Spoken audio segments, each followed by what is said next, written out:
Hi, it's Miss Parrott, and this is a quick review of Simpson's Diversity Index. Simpson's Diversity Index is used in AP Biology and AP Environmental Science and in ecology in general, to objectively compare the biodiversity of ecosystems. It's really simple to use. The formula is D, or Simpson's Biodiversity Index, right, equals 1 minus the sum of little n, the number of individuals of one species, over big N, or the total number of individuals of all species squared.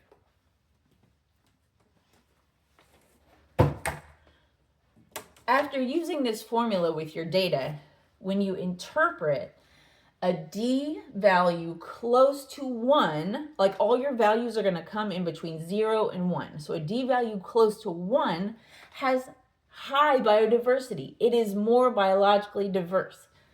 A D value closer to 0 is much less diverse. And a D value between like 0.3 and 0.7 or 0.4 and 0.6, that would be moderately biodiverse. But how are we measuring biodiversity?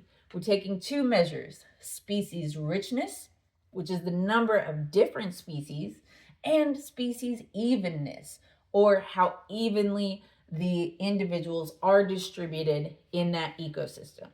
So a population that had low richness, not very many different species, is going to have a D closer to 0. A species that has about an equal number of all the different species there is going to have a high species evenness and a D closer to 1. However, if you have one species that's very dominant in an ecosystem, even if you have many different species, if you have one that the vast majority are that, your D is going to be closer to 0 than to 1.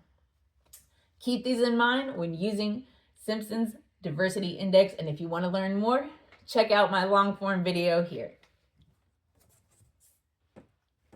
Remember to like, subscribe, and leave a comment, question, or emoji below to support. TPT resources can be found at Know and Grow with Gnomes. Keep learning and keep growing, and we'll see you next time.